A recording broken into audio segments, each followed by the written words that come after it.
I ended things after she turned down my proposal. Twice. Because I finally realized I was the only one taking our future seriously. Am I the a-hole for breaking up with my girlfriend after she rejected my proposal twice? All right, so let me tell you how it all went down. I've been dating this girl Kiara for about 4 years now. I mean, she's amazing, funny, smart, really chill, and we've always clicked. You know when you meet someone and everything just kind of falls into place? Yeah, it was like that with her. We met at this random party our friends dragged us to, and honestly, neither of us even wanted to be there. But we hit it off and spent the whole night just talking about stupid stuff like bad movies and weird child memories. Anyway, fast forward a couple of years, and I knew I wanted to marry her. 2 years in, I was pretty sure she was the one, or whatever people call it. I started saving up for a ring, thinking I'd do it when I was in a better spot with money. I had this whole plan in my head that once I was in a more stable place, I'd propose. It felt like the responsible thing to do, plus I didn't want to half-ass it. Kiara deserved a nice proposal, and I didn't want to be stressing about money right after. So last year, after working my ass off and feeling like I finally had my life together, or at least not completely falling apart, I decided it was time. I was so ready to take that next step, like I was hyped about it. And not just me, Kiara and I had talked about marriage before. She seemed into it, always talking about how she couldn't see herself with anyone else, and how she wanted to build a life together, so I felt like I wasn't going into this blind, like it seemed like we were both on the same page. I planned the proposal for this beach where we went on our first date. We're both low-key, so I wanted it to be just us. No big public thing, no fancy restaurant where everyone's watching, just something personal.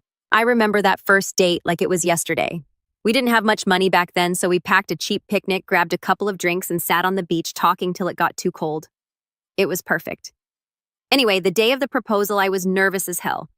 I mean, I was sure she'd say yes, but it's still a big deal, right? I got the ring planned the whole day, made sure we got to the beach at sunset because Kiara's always said how much she loves sunsets. The weather was perfect, by the way, like one of those days where the sky turns all pink and purple. It was almost like a sign that this was the right moment. So we get to the beach and I'm trying to keep it cool, but inside I'm freaking out a little. We're walking along the shore talking about random stuff, and then I just stop, take her hand, and start talking about how much she means to me. I told her how much I love her, how I couldn't imagine my life without her, and then I got down on one knee, pulled out the ring, and asked her to marry me. Here's the part that threw me off. She looked at me, like really looked at me, and didn't say anything for what felt like forever. Then she says, "I want to marry you, but not right now." I was like, what? My brain couldn't process that at first. I just stood there, still holding the ring, probably looking like an idiot trying to make sense of what she just said. I want to marry you, but not right now. What does that even mean? I felt my heart drop, man. She said she wasn't ready for all the engagement stuff just yet, like she wasn't into the idea of being engaged and she needed more time. She didn't really explain it much further than that, just kind of said it wasn't the right moment for her. That hit me like a punch in the gut, but I didn't want to make a scene, so I just smiled and said, "Yeah, okay, I get it." But truthfully, I didn't get it. Not at all. We had talked about marriage, she had told me she wanted to be with me forever, and here I was putting myself out there only to get a half-ass rejection. But I figured, all right, maybe she just needs more time. After all, I waited a year to get my stuff together before proposing, so maybe she's just not in that place yet. I convinced myself that it wasn't that big of a deal and tried to shake it off. We ended up spending the rest of the evening pretending like everything was fine, but it wasn't. The whole vibe had shifted, and I was stuck in my own head wondering if I had messed up. Should I have waited longer? Was it the wrong moment? Did I not know her as well as I thought? I didn't ask her any of this, though, because I didn't want to seem like I was pushing her. The thing is, I thought I was doing the right thing by giving her time, but looking back, I wish I had asked more questions. Like I should have straight up asked her what she meant by "not right now." Was it me? Was it something else? Was she even serious about wanting to get married in the future? But instead, I just let it slide and told myself it wasn't a big deal. I spent the next year pretending like everything was fine, but it was always in the back of my mind. Every time marriage came up in conversation, I'd feel that sting again. But I told myself that maybe she'd come around. I mean, we were still happy, still going on trips, hanging out with friends, doing all the normal couple stuff. So I figured, all right, it's fine. She's just not ready yet. She'll get there eventually, right? But yeah, that's how the first proposal went. Not exactly how I planned, but I let it go because I loved her. I didn't want to push her into something she wasn't ready for. Little did I know that the whole "not right now" thing would become a much bigger deal later on. So after that first proposal, a whole year went by. And yeah, things were kind of weird sometimes. It was like we didn't talk about the whole I want to marry you but not right now thing ever again. I mean, I thought maybe we'd have a conversation about it after a few weeks or something, but nope, nothing. And honestly, I didn't want to bring it up either because I didn't want to seem pushy or whatever. We were still doing all the usual couple stuff, so I figured we were good. But the more time went on, the more I started to think, all right, maybe this is never happening. Like, why is she not ready? And why isn't she giving me a better reason than just, not yet? You know, it's like we're almost 30, and we've been together for 4 years at this point. You either know or you don't, right? Anyway, I started planning another proposal because deep down, I still believed she wanted to be with me forever, just like she used to say. I was thinking maybe she just needed more time, and maybe I needed to step up the proposal game. The first one was low-key personal, just us two at the beach, but this time I figured maybe she'd want something a bit fancier. So I started thinking of something that would be a little more special, I guess. I decided to get some of our friends involved. I didn't want a public thing like the whole big crowd watching us. That wasn't my vibe, and I know Kiara is not into that either, but I wanted our closest friends to help me set it up. I thought it would make it more memorable. Plus, if we were surrounded by people we both care about, maybe that would make her feel more comfortable saying yes, you know? So I started planning. I booked this really nice botanical garden that had this beautiful fountain area, the kind with all those big roses and greenery, and it's all super romantic. I knew she'd love it because she's obsessed with nature and plants. Honestly, she has like 20 plants in our apartment that I'm always accidentally killing, so I thought, yeah, this will be the perfect spot. I even got some of our friends to help set up. We had this plan to go for dinner first, just the two of us, at this nice restaurant nearby, then head over to the garden where they'd set everything up for me, roses, candles, the works. It was going to be perfect. I was sure of it this time. So the night of the proposal comes. I'm trying to stay cool, but inside I'm freaking out again. I kept thinking about last year and how I got shut down, and I was praying this time wouldn't go the same way. I didn't want to go through all that again, but I was optimistic, maybe too optimistic. Dinner went great. We were both in good spirits and everything seemed perfect. We laughed, had some wine, and it felt like old times, like nothing was wrong between us. After dinner, I suggested we take a walk through the botanical garden. She was all for it. No idea what was coming, of course. We get to the fountain, and it's all set up just like I imagined, roses everywhere, candles lighting the path. It looked amazing. Our friends had done an awesome job. I take her hand, and we start walking towards the fountain. At this point, my heart's pounding like crazy, but I keep my cool. We get there, and I give this whole speech about how much I love her, how I can't imagine spending my life with anyone else, and how I'm ready to take that next step. She's tearing up, and I'm thinking, this is it, this is the moment. I get down on one knee again, pull out the ring, and ask her to marry me. And then she says the same thing, not just yet. I couldn't believe it. Like what I just stood there for a second trying to figure out if I heard her right. Not just yet again. I felt like I'd just been punched in the gut. It wasn't like last time where I brushed it off and told myself it wasn't a big deal. This time it was different. It hurt way more. I stood up trying to stay calm, but I had to ask, why? What's stopping you? I was trying to keep it cool, but I was frustrated as hell. She looked at me all teary-eyed and said the same thing she said last year. She wanted to make sure things would work out, that she wasn't ready yet. And that's when I started getting mad. I asked her straight up if there was someone else, like maybe someone was influencing her, maybe her parents, maybe a friend. I didn't know. It just didn't make sense. We'd been together for 4 years. How could she not know by now if she wanted to marry me? She shook her head and said no. It wasn't anyone else, she just needed more time. At that moment, everything just kind of hit me. I had waited a whole year since the last proposal. I had gone through all this effort to make sure this one was perfect. I thought we were in a better place, and yet here I was standing in the middle of this beautiful garden, being told, not yet again. I felt like an idiot. Like, how many times am I supposed to ask? How long am I supposed to wait? I told her that. I told her if after 4 years she still wasn't sure, then I didn't know what else to do. I couldn't keep waiting for her to figure it out. It felt like I was putting my life on hold for someone who wasn't even sure they wanted to be in it for the long haul. She didn't say much, just asked for more time again. And that's when I snapped. I didn't yell or anything, but I was done. I told her, I can't do this anymore. I love you, but I'm not going to keep putting myself out there if you're just going to keep saying no. I could see the look on her face change. She realized I was serious. She started crying, begging me not to leave. That's when she said, fine, I'll marry you, please don't go. And that's what pissed me off the most. Like she was only willing to say yes now that she knew I was ready to walk away. It didn't feel real. It didn't feel like she actually wanted to marry me. It felt like she was just afraid of losing me. I didn't even respond. I just walked away. I didn't know what else to say. My head was spinning, my heart was broken, and all I wanted was to get the hell out of there. After that second proposal, I knew something had to change. I couldn't just go back to pretending everything was fine like I did the first time. But for a couple of days, I didn't know what to do. My mind was all over the place. I mean, 4 years is a long time to be with someone, and I wasn't sure if I was ready to just throw it all away. But at the same time, I couldn't shake the feeling that she'd never be ready. And if she wasn't ready by now, then when I didn't talk to Kiara much the day after the proposal, she stayed in the guest room, which was kind of our unspoken way of handling fights, just give each other space. Normally, by the next day, we'd talk things out and be good again, but this time I didn't want to talk. I didn't even know if I had anything to say. I needed to process what had just happened. A couple of days passed, and I realized that I wasn't mad at her anymore. I was just disappointed.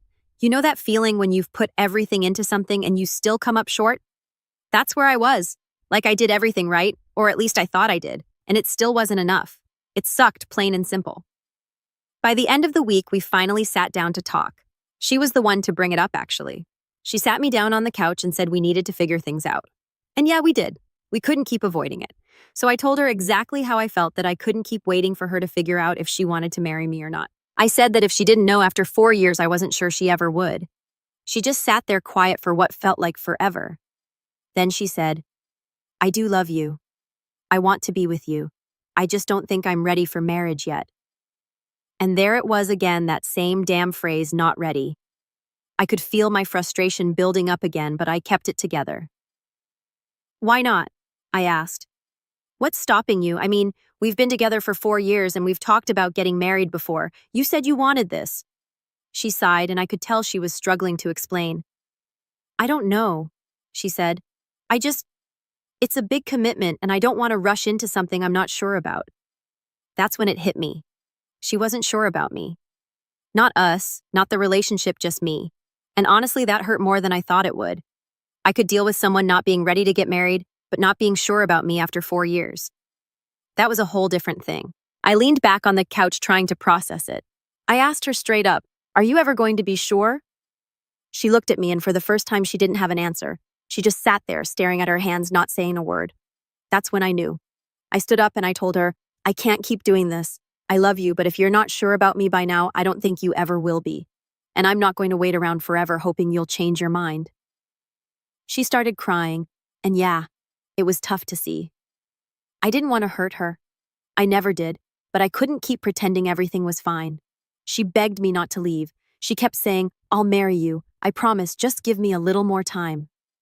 But that's the thing, I didn't want her to marry me just because she was scared of losing me. I wanted her to want it, to be excited about it, and she wasn't. She was just scared of being alone. That wasn't the kind of marriage I wanted, and I wasn't going to settle for that. So I told her I needed to leave. I packed a bag that night and stayed at a friend's place for a few days. I figured we both needed some space to cool off and think about what we wanted, but deep down, I knew it was over. There was no coming back from this. The next few days were rough. I kept going over everything in my head, trying to figure out where it went wrong. Was it me? Was it her? Was it both of us? I don't know. All I knew was that it didn't feel right anymore. The relationship had turned into something it wasn't supposed to be, and I couldn't fix it. That week, she called me a few times. I didn't pick up at first because I wasn't ready to talk, but eventually I answered. We had one of those awkward conversations where neither of us really knew what to say. She kept asking if I'd come home, and I kept saying I needed more time to think. The irony wasn't lost on me asking for more time after being pissed about her doing the same. But it wasn't the same thing. I wasn't waiting to decide if I loved her. I was trying to figure out how to move on. Then came the texts. Oh man, the texts. Her friends, her parents, even some of our mutual friends started blowing up my phone. Apparently, she told everyone I dumped her because she wasn't ready to get married. And of course, they all took her side.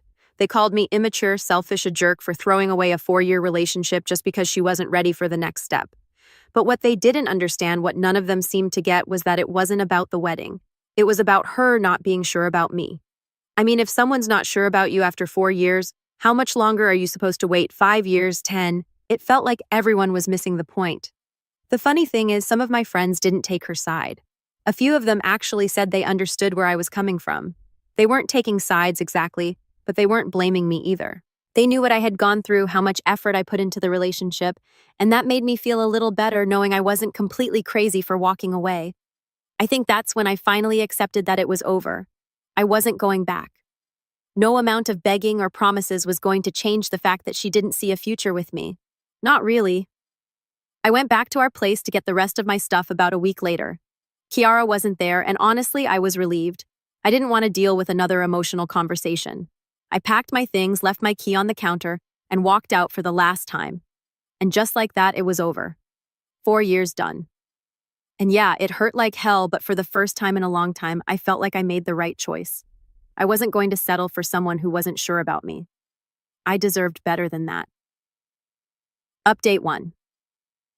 So after I packed my stuff and walked out of the apartment for the last time, I thought things would be kind of easier. Like I expected to feel this massive weight lift off my shoulders or something, but instead everything felt heavy. I don't know how else to describe it, but it's like the breakup didn't really hit me until I was back at my friend Kyle's place, just sitting on his couch with my duffel bag at my feet. Kyle's a good guy, one of those friends who doesn't ask too many questions and just hands you a soda when you need it. He didn't try to pry or give me advice. He just let me crash at his place, and we spent most of the nights playing video games or watching dumb movies. It helped for a bit, but then the messages started rolling in again, and I couldn't escape the reality of what was happening. Kiara texted me almost every day. At first it was the usual, "Can we talk?" and "I miss you" messages, which I kind of expected, but then she started getting frustrated. I didn't answer her calls, so she'd send these long texts about how I was being unreasonable for not wanting to work things out. She kept saying stuff like, "You're throwing everything away over one small thing and you'll regret this." It pissed me off, to be honest, like I'm throwing everything away. I didn't know how to respond without starting another argument, so I just didn't. Ignoring her text wasn't easy, though. Every time my phone buzzed, I'd feel this pit in my stomach. Part of me still cared about her, but I knew deep down that this wasn't something we could fix. I had to remind myself that this wasn't just about marriage. It was about her not being sure about me, about us. The thing is, when you spend 4 years with someone, you get used to having them around. Even if things were rocky towards the end, Kiara had been a huge part of my life for so long that I didn't really know what to do with myself now that she wasn't. I kept finding myself scrolling through old photos of us on my phone, looking at all these memories we'd made. It's stupid, I know, but it was like I was trying to figure out where things went wrong. Like, was there something I missed? Some sign that things were falling apart before the proposals.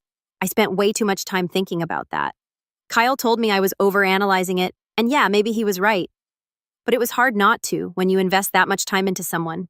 You want to believe that it all meant something, that it wasn't just a waste of time. After about a week of silence from Kiara, I started getting messages from her friends, and man, they were brutal. Some of them were straight up calling me a jerk for leaving her. One even said, "You're just scared of commitment," which is rich considering I literally proposed twice. Another one of her friends wrote this long message about how I was being selfish for not giving Kiara more time to figure things out. Apparently 4 years wasn't enough. But here's the thing, I know I said I wouldn't use that phrase. Her friend Ashley actually sent me a message saying, "You were just a safe bet for her. She'll find someone better now." Like, damn. I didn't respond to that one either, but it stuck with me. Was I just some backup plan for her? It wasn't like Kiara ever said anything like that, but the more I thought about it, the more I wondered if she was waiting for someone else. Someone better, whatever that means. Meanwhile, my friends were giving me their own opinions. Kyle, as usual, kept it simple.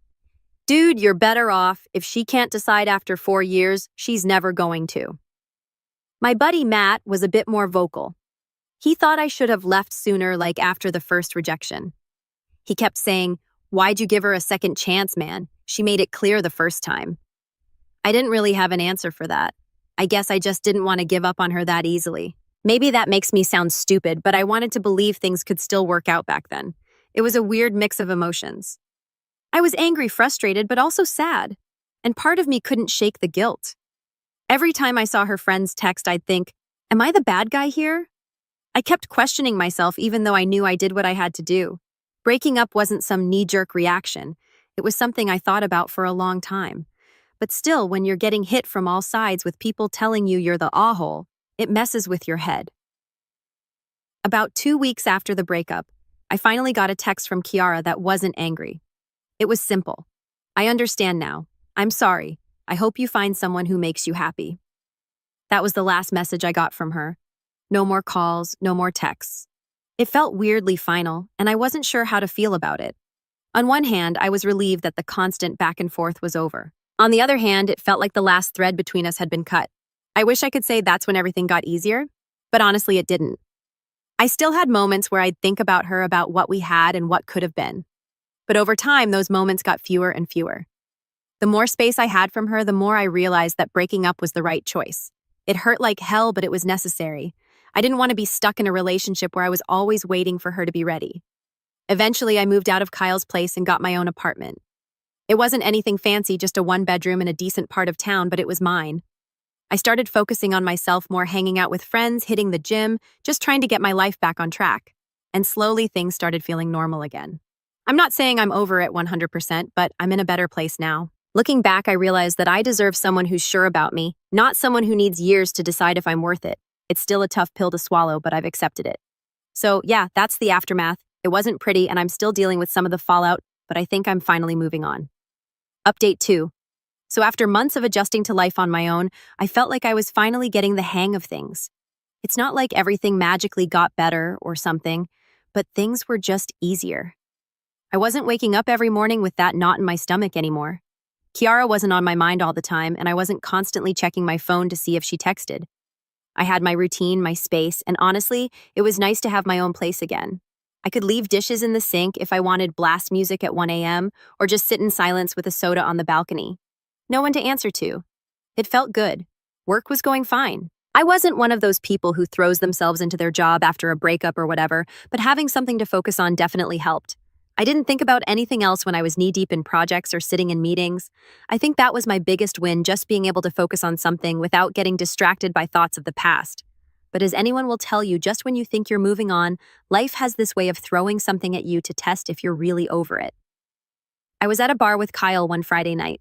We hadn't done a proper hangout in a while because we'd both been busy with work, so we decided to grab a few drinks, shoot some pool, and catch up.